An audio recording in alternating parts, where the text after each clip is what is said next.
the invitation to contribute to this distinguished event. I'm Birgit Weilmüür, and I'm honored to be moderating this session today. I'm specializing in enhancing corporate legacies. With only 9 years left to prevent irreversible climate change, and as we are living already in the world that we took for granted, but which has changed beyond recognition over the past year, everyone is thinking about the future. From moonshots to earthshots. In the midst of all of this, corporates tend to be often blamed, but corporates, entrepreneurs, and investors can also be the most potent enablers of change, and the positive legacies of businesses, their founders and executives can be immense in shaping the future of humanity. Our objective with our limited time today is to share some of the thinking about how inspiring and inspired entrepreneurs and investors go about changing the world already, and how we can change the way we approach the future in the now. I'm honored to moderate this session, and I'm joined by three admirable people, Mrs. Rupa Das, Mr. Alok Goyal, and Mr. Naveen Jain. Welcome to all of you. I'm sure you all want to say your hellos. Hello Bridget. Hello, everyone. Hi. So, I suspect our global audience cannot wait to hear your views and insights. So I would just let each of you start by saying what you see happening and where you are at the moment in making the future to match your vision. Alok? Yes. All right, I'll go ahead and introduce myself first. So my name is Alok. I am one of the founders of an early stage venture fund called Stellaris Venture Partners. What excites me today particularly is the fact that I think when I look at emerging countries like India, there are problems everywhere to be solved: education, financial services, healthcare, no matter what. And I'm convinced that physical solutions alone are not going to solve. Technology is going to play a very critical role in solving many of these challenges. Outside of this, also have founded an NGO by the name CAPIT that is trying to prevent cervical cancer in India, and also part of a new university coming up in India called Plaksha, which is one of the largest collective philanthropic effort in India. So thank you so much for giving the opportunity. Rupa? Sure. Thank you for this opportunity. I'm a social entrepreneur, and I have been working in the entertainment industry for last 15 years. So I use the power of creativity and commerce to make impact, and so excited to be here and talk about, the emergent future and how we can redefine the future. Thank you. I'm Naveen Jain. I am founder and CEO of Wyome. I fundamentally believe the time is now.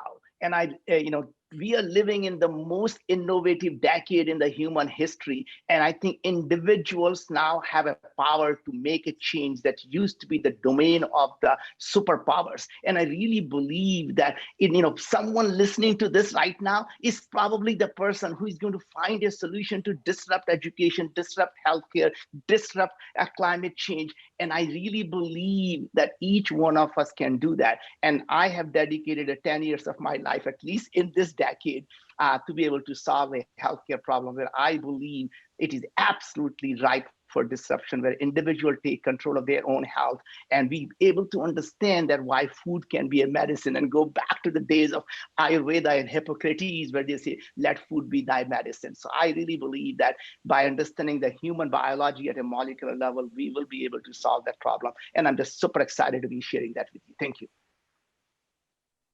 With such excellent expert views in various areas that all of you have, please do share to our global audience what they might not realize. For example, what is the most consequential or perhaps counterintuitive shift that you see happening at the moment that impacts our way forward? Maybe Najib, okay. you go. Okay, I'll go first since I was the last one here to continue the conversation here.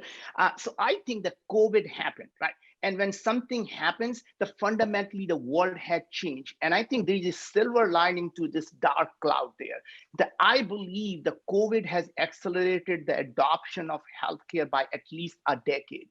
The telehealth would not have been around, and especially in a larger medical system that is there today. The second thing is now the individual is starting to realize that their actions have consequences and they can actually take control of their health from becoming sick, right? So it used to be, I do what I do, and when I get sick, I go to a doctor. And with COVID, people are realizing, you know what, I don't want to be sick. I don't want to go see a doctor. And now they're trying to figure out what type of supplements they can take for immune health. How can they build their immunity? How can they actually prevent from getting sick?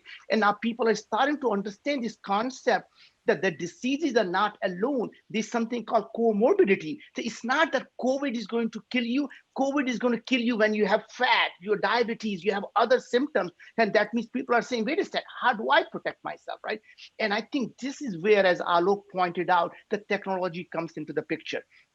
Now, imagine a decade ago when someone said you can personalize and precisely know what are the foods that are good for you and why, and what foods are actually bad for you and why. Here are the supplements in this dosage you need. And by the way, there is no silver bullet. That means you cannot say spinach is good or spinach is bad. Spinach is good for you right now or bad for you right now, but not for everyone. And same type of thing, you can't say I take probiotics, so I'm doing well, or I take my supplements, I'm doing well. The question really is, what are you taking, and are they actually working? Is based on faith, or is it a fact? So when I started Viome, we believed that if we can digitize the human body by looking at not your genes, but actually what is being expressed, what molecules are being expressed, and understand from that molecule using artificial intelligence of what is causing you to have any of the chronic diseases, whether it is a depression, anxiety, autoimmune diseases, heart diseases, obesity, diabetes, it doesn't matter, or even cancer. If you can build your immune system and reduce the chronic inflammation, you can in fact solve the problem. So what we do is we analyze your body from stool to blood to saliva, and then we say, here it is what is going on in your body. Here are the things you need. So don't eat spinach, don't eat broccoli, because spinach has too much of oxalic acid that is causing inflammation. The sulfide in the broccoli is causing you inflammation. Instead, you may take don't eat strawberry, but you can take fisetin in the strawberry in 22 milligram in this dosage. And we tell you, you need 7 milligram of lycopene, 22 milligram of lipase, 17 milligram of amylase. And then we make those capsules just for you and ship them to you. And that literally allows each one of us to take control of our own health. So to me, it is just the beginning where I believe where each individual is going to be complete, their food is going to be personalized, and that is what's going to change the healthcare from healthcare to really truly becoming a preventative care, and we'll be able to prevent and intercept every single chronic disease. Amazing. Yeah, if I may add on to what Naveen said, and maybe I'm going to generalize this a little bit. I remember that in the early 90s when I was doing my PhD, we used to make neural network models to solve different problems, for PCB routing to stock predictions and speech recognition, those kinds of things. Clearly, I think that if you fast forward to, I guess, 30 years from then to now, at least I find very exciting that software so far was effectively about solving deterministic problems for most part, and was automating a lot of things that humans did. I think at least in the last 5 to 10 years, in small ways and big ways that we are beginning to see, is how actually software is beginning to act on the judgment side and not just on the automation side. And that is having just a remarkable impact on the kinds of problems we are solving with it. And I think Naveen took a great example on the healthcare side. We are seeing similar examples, I guess, in many different areas. So we have a company where, which essentially does the entire healthcare diagnosis through a machine. And of course, as you know, there is a lot of data needed. When we started, we were not as accurate, but today across 4 different categories, there is a 98% accuracy. Now, in a country like India, where the doctor-patient ratio is just really, really abysmal, And when it comes to specialities, let's say you want to talk about dermatology, there actually the ratio is even poorer. Think about education.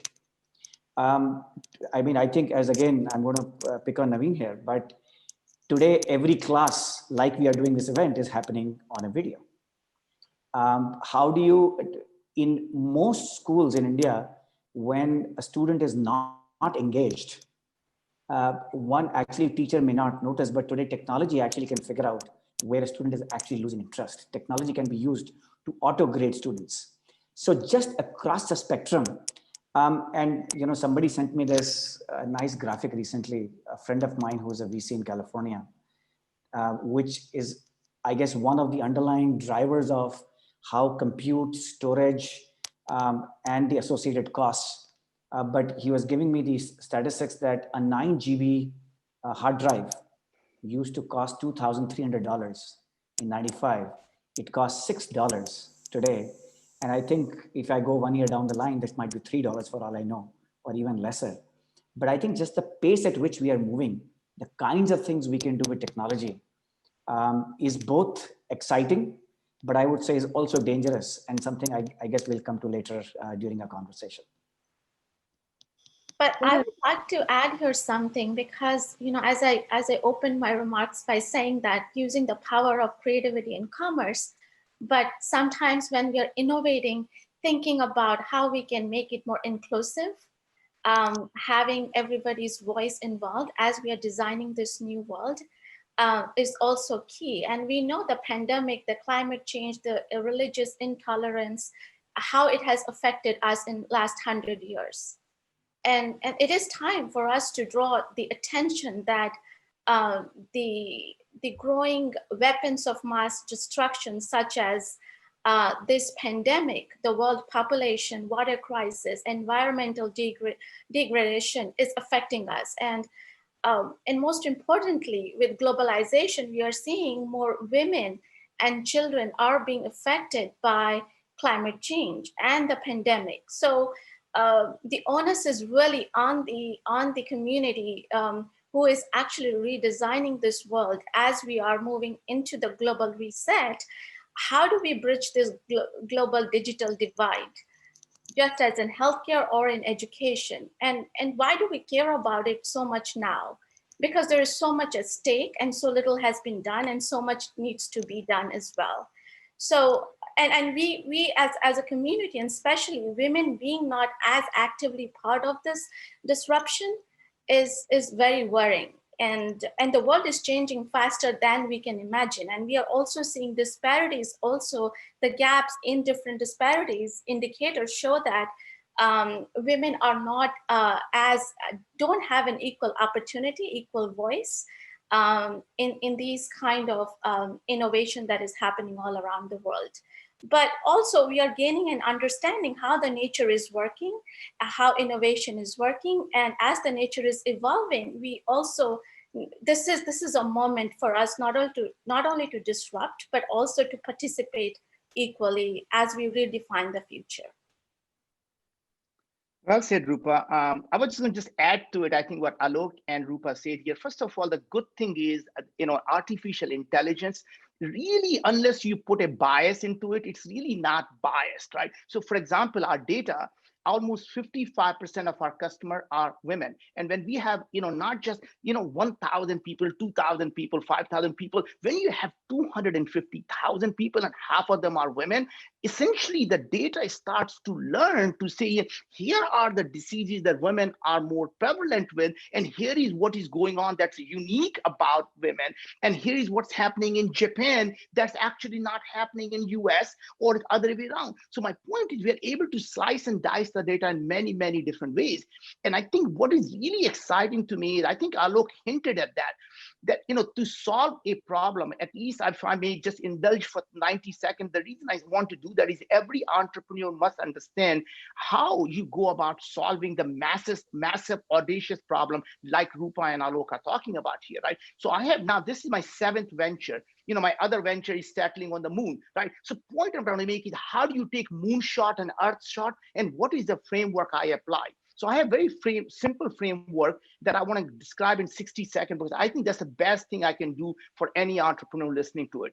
It says, why this, why now, why me? And why this starts with is, God forbid I'm actually able to successfully solve this problem, would it help 1 billion people live a better life? And that frames the thing, is this problem worth solving? Is this problem worth dedicating 10 years of your life to, right? Why now is really important, because timing is the #1 determinant of your success, right? So in this case, when we looked at healthcare and Wyoming, we say, look, if we can solve the disease or the, all chronic diseases, would it help? How many people would it help?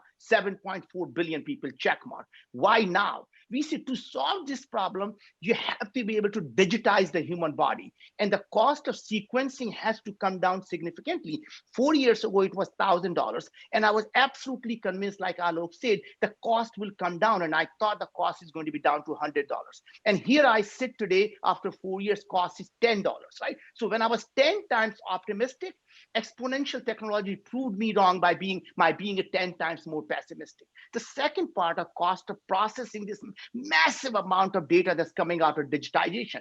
And we thought, God, we can't afford supercomputer. The cost of processing has to come down. AWS and all these people are fighting over processing power. And at that time, to process each person's sample, we were spending over $40.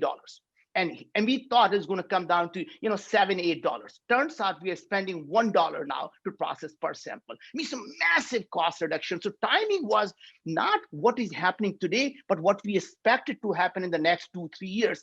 That is the key to solving the problem. The last part was, would AI be powerful enough to be able to apply thousands of neural networks to process and basically get that data, decipher this data? And we knew the AI was becoming so powerful that we don't have to train it. It can self-learn and to be able to actually deduce. So it's not just an expert system, but it's actually a self-learning system that deducing that what Alok call it judgment rather than simply automation. The last part is probably the most important part. Why me? Why me is, what question that you are asking that is different from what everyone else is asking, in a sense that the question as an entrepreneur, it's not your job to have all the right answers. Your job to ask the right question, because the question you ask is the problem you solve. And I'm going to give you 2 examples because that will actually bring it home. So when I was looking at the Moon Express to settle on the moon, everyone says, how can humanity live on the moon? How are you going to grow the food on the moon? And to me, that's the wrong question. The right question to ask is, why do we eat food? Because when you only ask how to grow the food, the only solution is to grow the food. When we ask why we eat food, we say, oh, we need energy. How many different ways can we get energy? We need nutrition. How many different ways can we get nutrition? When coming back to Wyoming, when everyone was focusing on genes and understanding human DNA or microbial, what organisms are in our gut, we said that is the wrong problem. What if we can find out what is being expressed, what is being produced? Because remember, human genes don't change when you develop depression. Your DNA doesn't change when you become obese. Your DNA doesn't change when you become autoimmune diseases. So we knew that it cannot be in your genes. It has to be the gene expression. It can't be your microbes. It has to be the microbial expression. Just by changing that question, we were able to come up with the technology to do the RNA sequencing, which is gene expression. And that fundamentally now changes. We can predict 30 different diseases. We are able to predict cancers, stage 1 cancers with 97, 98% accuracy, right? That would have never been possible 4 years ago. So to me, the time is so right for us to be able to, as humanity, to come together, contribute our data to these efforts that Alok is doing, the things that Rupa is doing, include women, include people from all over the world. And this is how we are going to move the humanity forward. That's a really good framework. Alok, what is the challenge or change that you intend to bring about in the near future? So with all humility, I'll say, Brigitte, that we are a very small part of the changes, in my opinion, that entrepreneurs lead. We are only one cog in that wheel. And again, I think we're very privileged that we get to sort of get a ringside view of these changes that are done by entrepreneurs like Naveen. And Naveen, I've been a big fan of yours from not now, but for many, many years since I've seen you sort of start different companies. So, but again, we do get that privileged view. I will, however, say that I do worry about the questions that Rupa did raise at the same time, which is that, you know, in many ways, technology is an equalizer. And again, whether it's education, whether it's healthcare, technology is providing access to everyone that was not available, and that's the exciting part. At the same time, I do believe that the concentration of wealth is actually becoming a challenge also, because, and again, I'm going to now pick Rupa's example even further. I have two daughters, both are teenage, and they were asking me one day that, Papa, how many people have you funded, or how many companies have you evaluated which have been started by women entrepreneurs? And given that it's a public forum, I'm not going to give out any numbers here, but I think it's fair to say that that answer is abysmal.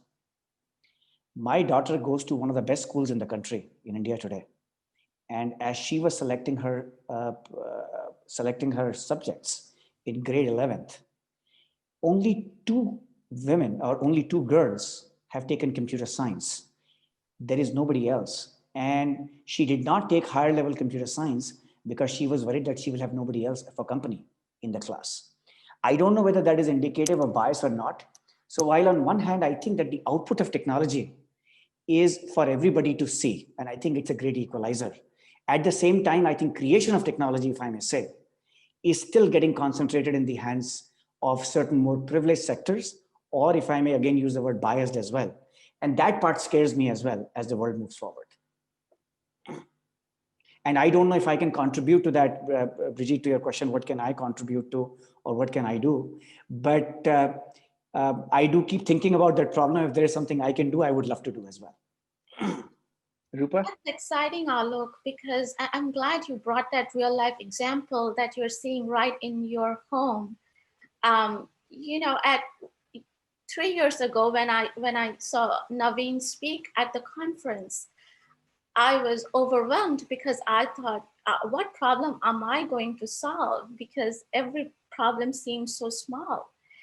But I said, let me call my global moonshot to create an equal future for women, which is about dignity, choice, and equality as the core of our mission. So for an example, today women represent the most significant and disruptive force in the global economy.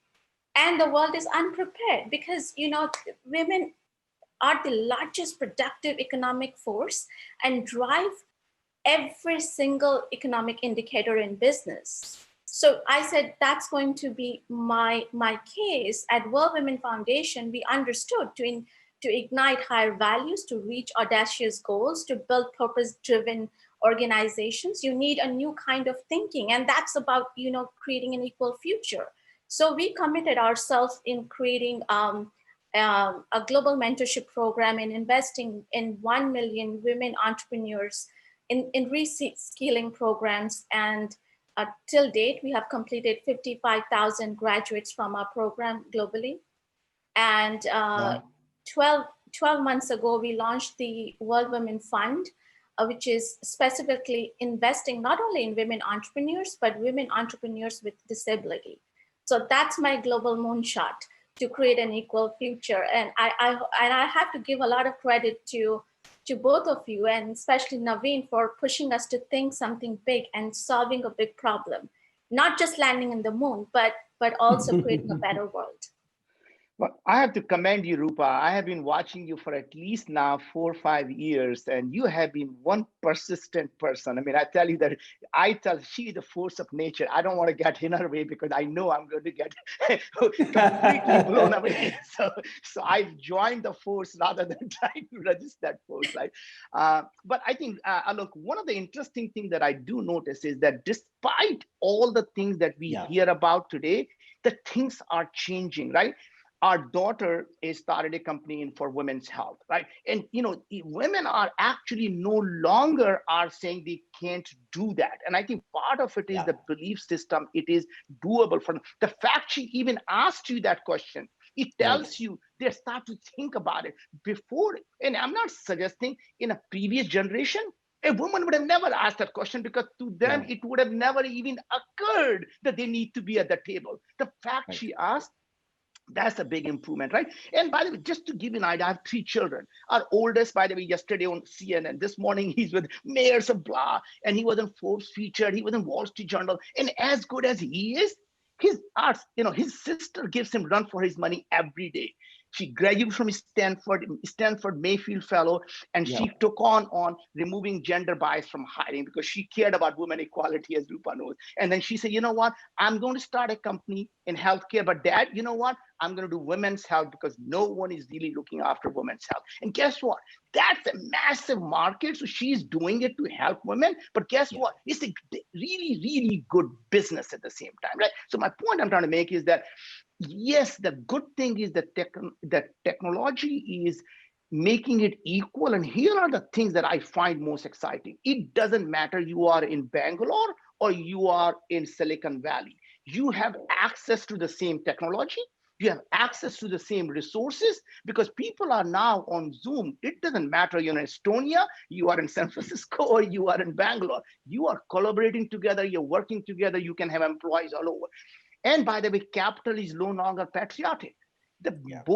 People will go where the opportunities are. You create a great company in slums in Bombay, there'll be $1 billion flowing to you. Capital doesn't care where the opportunities are, right? So I think that to me is just a key to success of humanity as such. So Alok, you're saying something. Yeah, actually, Bridget, sorry, we are not even letting you ask a question. I'm actually going to build on what Naveen said. And I think that equalization, so my primary area of investing within our firm, we all invest in different spaces.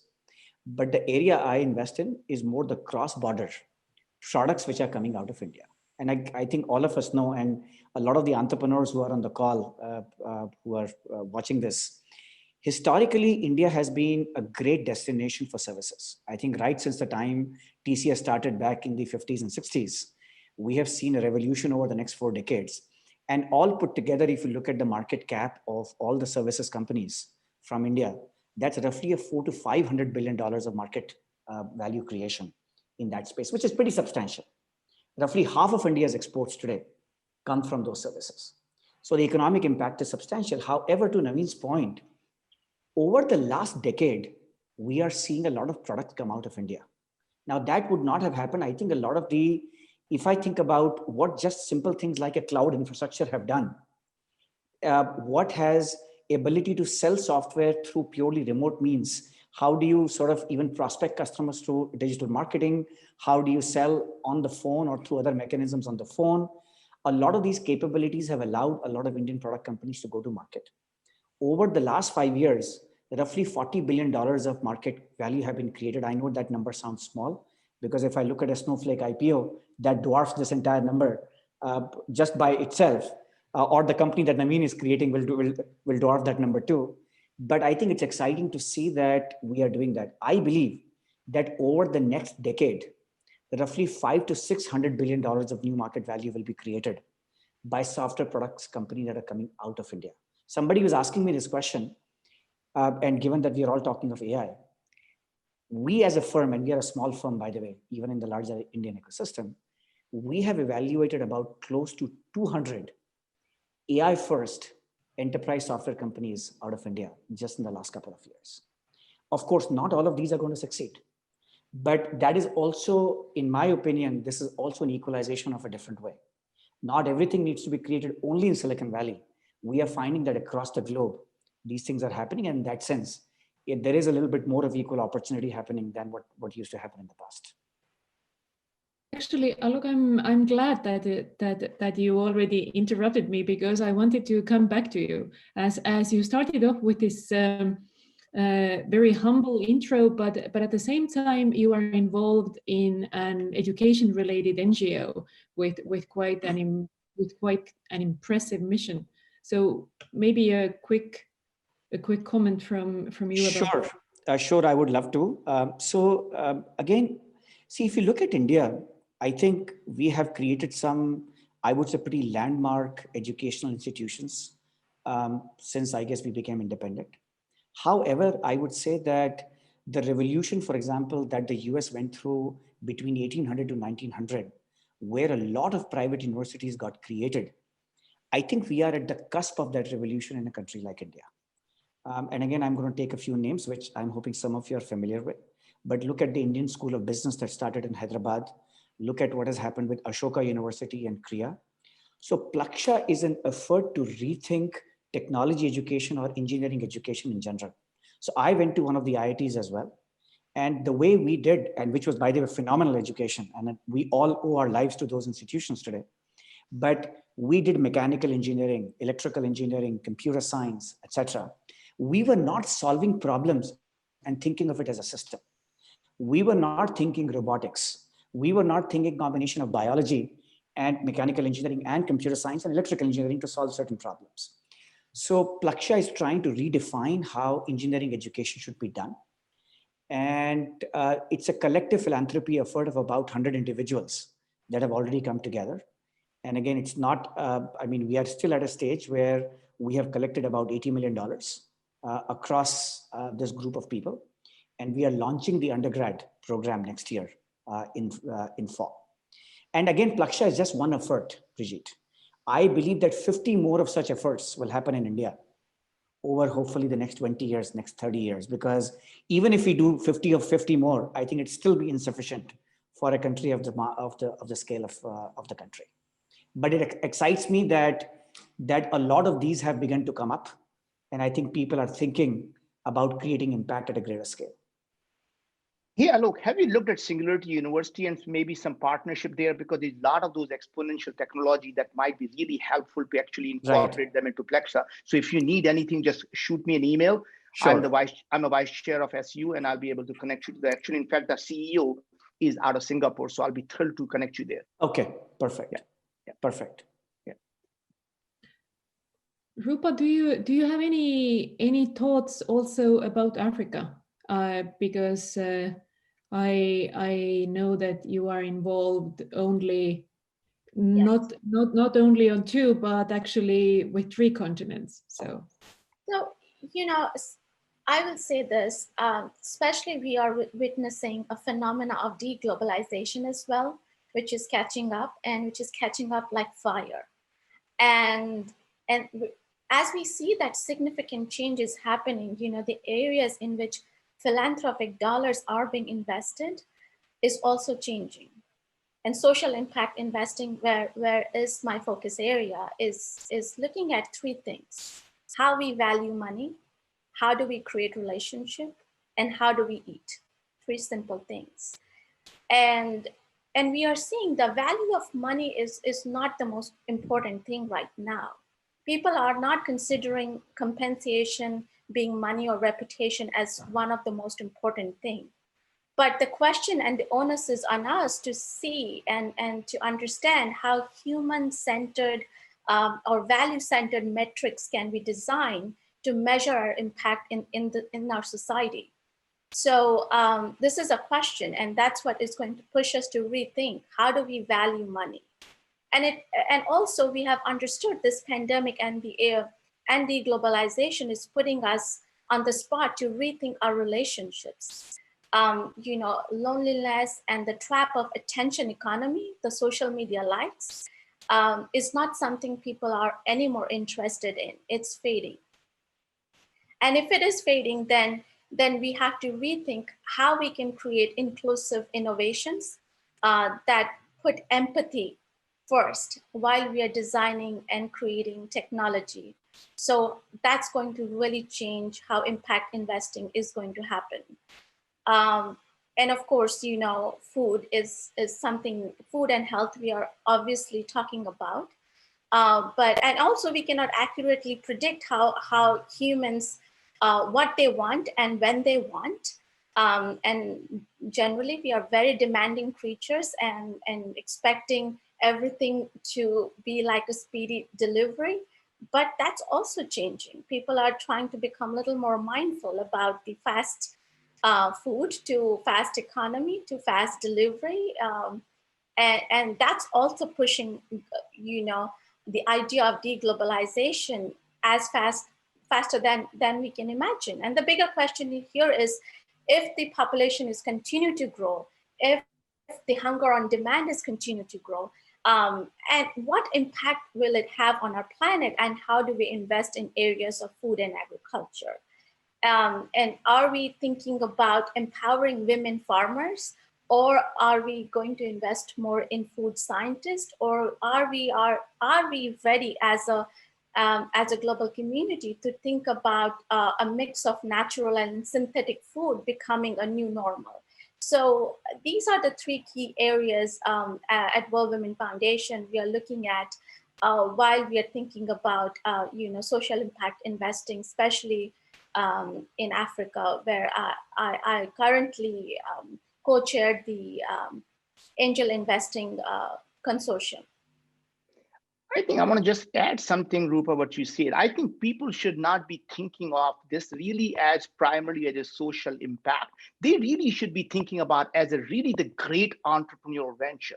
And I think anyone who is listening to it should know the best way to create $100 billion company is to help 1 billion people live a better life. And those billion people problems tend to be these massive social problems. But you're not doing it because you're trying to make a social impact. You're doing it because you're going to create $100 billion venture by helping 1 billion people live a better life. And better life doesn't just simply mean healthcare. Better means better education, the clean water, a better planet, which is literally using the renewable energy, right? All of these are massive problems. And that means these are the massive opportunities. To me, when people talk about good, bad, or, all of these things are in our own mind. We put labels to these things, right? As an entrepreneur, a couple of things I learned in life, which are just really interesting, is that just like when you know that you're alive, the only way you know you're alive is you have a heartbeat that goes up and down. And to me, that's a lesson of life I learned as both as a person, as an entrepreneur. When you are an entrepreneur, you're not seeing these ups and downs. You're living a dead life. The smooth life is a dead life, a life of a zombie.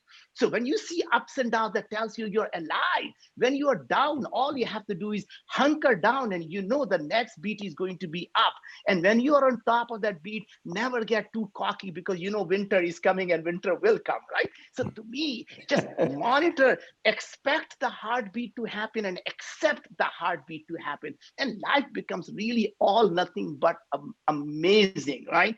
When something happens, don't label it something bad happened or something good happened, because something bad that you think is bad, 5 years from now, you will realize it changed who you are as a person. And that was the best thing that could have happened. So why do you put a label to something you don't know how it's going to impact you a decade from now, right? So to me, I can go back and look at a lot of these fable stories and say, you will never know what happens to you. Is it good or bad until a decade from now? So imagine and believe the universe is your friend. And I can call universe the God, but I don't like to use word God because people somehow take religion to it. But universe is your friend. And if it happened to you, it happened to you for a reason. Embrace it and go off and move from here, because that is what's going to allow it. Don't let someone tell you you can't do it. Don't let anyone ever tell you you cannot do this. If you believe you can do it, you actually can. It doesn't matter whether you live in a slum or you live in a mansion in a Silicon Valley. That's a really good point of considering what you would be looking back at 5 years from now or 10 years from now. So I would want to ask you, all of you, how do you already now balance between looking forward at all of those ambitious and very humbling goals and your legacy and what you are and what you already have created? How do you balance looking forward and looking back while you are at it, achieving those ambitious goals and dreams? Hello? I'm struggling with the question, so Naveen, please go ahead. Okay. So I think, to me, honestly, the only way to answer your question is to define how you define success. If you define success by amount of money you have in the bank, then that's your goal. If you define success as simply about how many people's life you have improved, that is not only the goal of a success, that is also your legacy at the same time. Like when our children were young, we would always tell them that your self-worth will never come from what you own. Your self-worth will come from what you create. So you can own a lot and still be a parasite on humanity, or you can go out and help and create something that will help a billion people. And not only that will be measure of success, that will also be your legacy, right? So to me, they are intertwined. It is not, doing good and doing well are not mutually exclusive. In fact, doing good is really the means to do well. And if you don't, you can't create a sustainable, long-term sustainable enterprise ever. So there you have it. Hello from my side. So Brigitte, at least I'll probably speak just for myself here that again, for many people in my generation, I would say that we were worried about climbing the ladder for the longest time. And I think even just the thought, just the framework with which Naveen has defined what success should mean, I at least was not even mature enough to think in those terms for the longest period. And what, however, does excite me is that when I look at the next generation, they are thinking about impact and achievement just in a very, very different way. And so I feel very optimistic that the generation of tomorrow is actually also going to change the generation of today also in many ways, because they are asking different questions. I think just the measure of success is changing in people's mind. And I do hope, at least I can say for myself, that again, in the profession as a venture capitalist, and again, there is a word capitalist just in the name of our profession. So we, I guess, in that sense, sound like only about money. But the exciting part of what we do is that hopefully by the time we hang up our boots, I would like to be part of at least a few journeys which have impacted those billion lives. And at least that's the part that excites me the most. Whether I get to that or not, I think time will tell. And as Naveen said, the framework here is 10 years. So hopefully I'll be able to look back in 10 years and say whether that has happened or not. Rupa, you're doing it. No, I think listening both of you, you know, I get always excited about pursuing creativity. And I think it's time to activate super nodes around the world and create more creative confidence around the world, because that's how we are going to redesign a new kind of future that we want to envision, that we envision today. So, and embracing the unknown, the unexplored, the non-obvious is what excites me. And I think that's what I aim at whenever I take a new venture or I'm doing my work. I like to go the unknown road. And I think that's how you create a new future. That's really beautifully put. Somebody tried to say something. No, Brigitte, I was asking if we are allowed to ask questions to our panelists as well. Sure, go for it, Alok. Sure. So one of the things I think in the spirit of, I guess, both the excitement that technology delivers and I think some of the challenges it may have, I'm going to put a thought experiment on the table here and would love your views.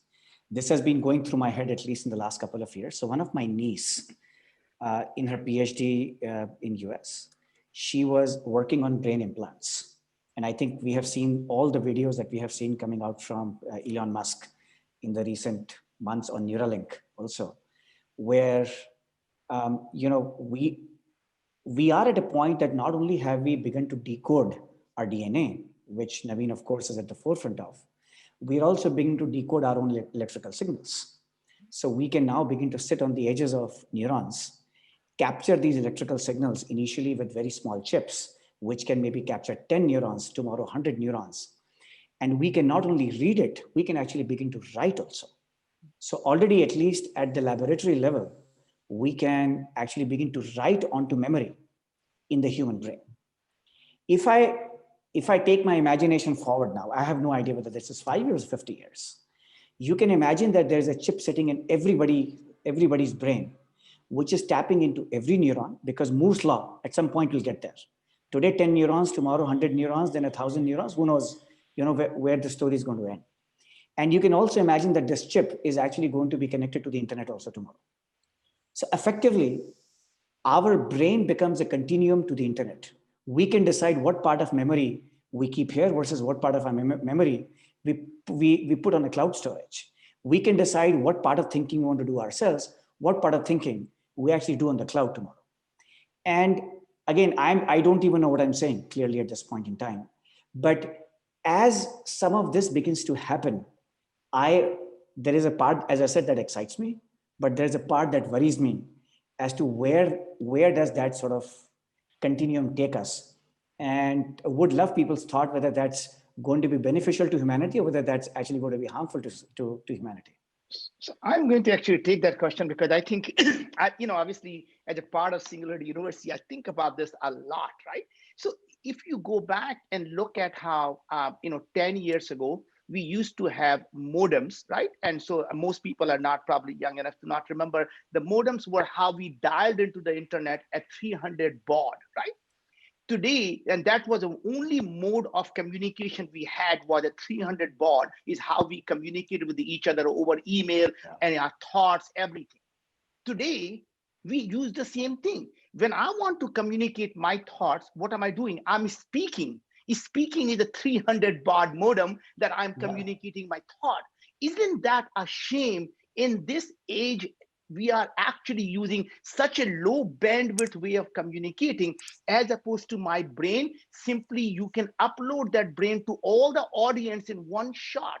We spent 4 years of our life, give or take, think about it, in a college to learn few things, as opposed to simply taking the brains of those professors and uploading into our brain, expanding the neocortex of brain to the cloud and having an unlimited neocortex, right?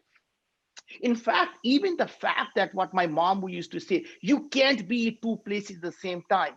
What if you could? Because what makes you think you are in some place is our limited sensors. We have 2 eyes. That too, by the way, only views the stuff in a very visible light. Yep. My audio cortex is so limited that it can only hear a certain wavelength of sound. It can't hear ultrasound. It can't hear anything else. So if I were to say, I hear Taylor Swift playing, you're going to say, wait a sec, you are a cuckoo. There is no, but you put a radio, you can hear it. That means the sound is already here. You just can't hear it, right? So my point I'm trying to make is, what if our sensors are out there around the world, asynchronously communicating with our brain? Would our brain know the difference that you are not there? You'll be able to smell it. You'll be able to touch it. You'll be able to feel it. You'll be able to get the heat of it, right? So my point I'm trying to make is that idea of who we are as human completely changes. We are no longer limited by a physical body embodiment that I am my body. It becomes I am my experience, because my experiences are now coming from all the different places, and that fundamentally will change who we are as human. It is going to allow us to actually be able to do things that was never possible. The humans, if you look at, hominoids, the advantage was a little bit of extra neocortex that we got here, right? Just a tiny bit of neocortex allowed us to become on the top of the food chain. Imagine if we had unlimited neocortex in the cloud. What problem is there in the world that we can't solve? Is there any problem that Rupa talks about that we can't solve when you have unlimited neocortex, unlimited memories? All the brains of the world are connected. So if you think 2 people are better than 1, imagine 7.4 billion people's mind connected together, solving a single problem of climate change, women's equality, pick a name you want. There is not a problem that can't be solved and won't be solved. Rupa, what would be the first problem that you would want to be solved if what Naveen just said was actually possible and already happening tomorrow? What would you pick as the first subcategory of all of those issues that you're currently working? I think eliminating biasness. That's the most important thing. There is tremendous amount of biasness. You pick it. So I think But my question to Naveen is, how, do you really see this this happening? And if so, then what is the progress and how this is possible, and how soon can we achieve this? That would be interesting to know. Well, I mean, I think, that a lot of people think it's going to be 15 years, but let's give it a 20 years, right? But point is, whether it's 2035 or 2040, this is going to happen, right? Today, we are fundamentally putting the electrodes in our brain, but that is going to change. Ultimately, we're going to have nanobots inside our body, just like our hemoglobin cells, right? They're going to be monitoring our body. You no longer have to do the crude thing we do. We literally, like leeches, we prick our body, draw the blood out of the thing to analyze what's happening in our body. Someday our kids are going to say, Dad, how cruel of your generation to draw the blood out of the vein by puncturing it. I mean, really? Even you didn't have the nanobots floating in your body telling you exactly what is going on, putting the stem cells from one place to another place to repair the organs. And even if your heart completely stopped working, they're going to be providing the oxygen, and it's going to call the doctor and say, hey, doc, you have my stem cells. Can you print me a new heart? I'm going to take a shower and I'll be there in a couple of hours. Get me a new heart. I'll be there, right? Oh, dude, I've been drinking a lot here. Can you print me a new liver? I think I might need a new liver for next year, right? So my point is, all these things are going to happen in the next 15, 20 years. And it is going to be a phenomenal world. And I'm not talking about us living forever, because we have to define what I and what humans are. If it is our memories and experiences what makes us who we are, we're going to live forever, because our body is constantly dying. Every second our body is dying and being reborn. When we were a baby to now, we are not the same person. So we are always a new person. So our body is not us, because it's always changing, right? So to me, anyway, point to answer your question, Rupa, it is going to happen in our time frame, our generation, and we are going to be part of the solution. We are not going to be sitting on the sideline watching it happen. We are going to make it happen. Excellent. Thank you so much for saying that. That sounds a little bit optimistic about the future. Not optimistic, but really, this is incredible. Alok, do you agree?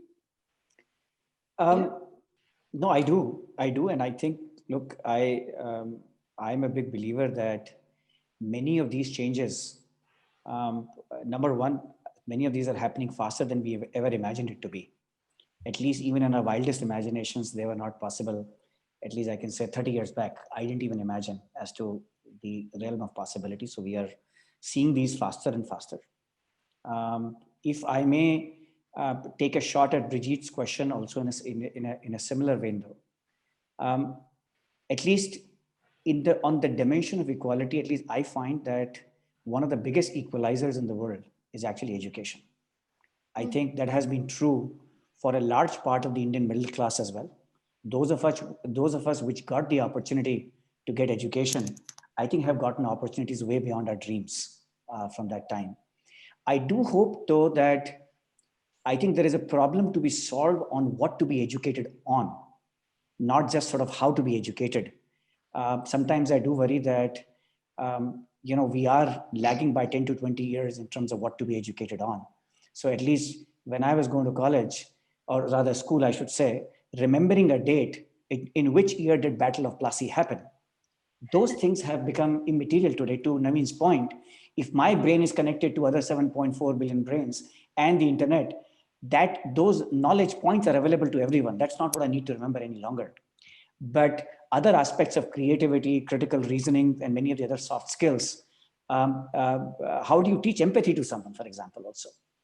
Many of those other dimensions become actually equally critical. And I'm hoping that we as humans will solve for both what to learn, how to learn, but most importantly, make sure that it is not the top 1 billion which are getting educated, but I guess the bottom 6.4 also equally getting educated through use of tools that we have that we never had in the past. Yeah. Excellent. Beautiful. That's beautiful. With just a few minutes left, and we probably overwhelmed the audience with all of those big ideas. What is the one key realization each and every one of you would want our audience to take away from this panel? We have probably 1 minute for each one of you. Alok, go first. Right. Maybe one message for everyone from my side is that I'll go back to the framework of sort of the ups and downs and how I think we all live a journey of discovering ourselves through our lives as well. I think the hardest question and hardest part for each one of us is going to be just discovering ourselves and figuring out what excites us. Whether you want to be an entrepreneur, whether you want to work somewhere, whether you want to work in biology or you want to work in data sciences or in education or something else, I think it's important to figure out what you are, what the world today allows you, or what the world of tomorrow will allow you even more, is the ability to fulfill once you answer the question as to where you want to take your journey to be. But I think the kind of tools and the capabilities available to each one of us as humans today are far ahead of what it was 30, 40 years back. So focus on answering sort of where you can create an impact. And even everybody's definition of impact will be different, but find that out for yourself. And I think answering that question is the hardest part, in my opinion. Once you figure that out, I think fulfilling it probably is easier today than it was in the past. Thank you. Rupa, what's yours? You know, it's overwhelming to hear these big ideas, me being part of this panel as well from two IITians, but the bigger question that I'm asking here today is, do you think we can solve all problems? I don't think so. And do you think we will figure out everything? I still think I don't think so. But what I'm optimistic after having this beautiful conversation is, if we tap into our shared identity. She froze? Yeah, I think I am also hearing a frozen screen at the moment. I see the frozen screen as well. Naveen, why don't you go ahead and then maybe Rupa can come back in. Yeah, I think, Bridget, to answer your question, I think the best takeaway to really believe is that every one of us today has access to everything that we need to be able to solve a massive, audacious problem. The moonshots are no longer only for the rich people, rich countries, aristocrats, and superpowers. You and I, if we can dream it, we can imagine it, we can create it. So just go out and dream so crazy that people think you are absolutely crazy. Believe in something and go out and make it happen, right? Failure only happens when you give up. Everything else is a pivot. So don't let your failures, so-called failures, or the ideas that don't work, let you down. Just find someone, a great mentor, who will help you get through it. In old days, people used to have gurus. In this day and age, you call them mentors. But the point is, find your guru and let them walk you through the journey. And there's nothing that is impossible. So dream big and never be afraid to fail. Thank you, Naveen. Rupa, your connection is back now, I think. Whatever I was saying, I was talking to myself. That was awesome, by the way. No, I was really overwhelmed with these big ideas from two IITians, but I'm living with more questions rather than having all the answers that we desire to always have. Is, can we solve all big problems that we have today? I don't think so. Or we will figure out everything. I don't think so. But what I think is, with our shared identities and shared mistakes and shared success, we can solve any challenge that is out there. And I think the most important thing is do now and act now, rather than sitting and thinking that who will solve this problem. Be that person. Thank you. We are just running out of time, so we can't really hear more of any of that inspiring knowledge for more, but thank you for me so much. And you probably thank you. Thank you, Bridget, for hosting us, and Bridget. thank you for amazingly great questions, and thank you, Rupa, and thank you, Alok, and let's stay in touch. Thank you so much. Thank you to everybody. Have a good day. Bye-bye. Bye. Thank you. Bye. Thank you for having us at this humbling conference. Thank you.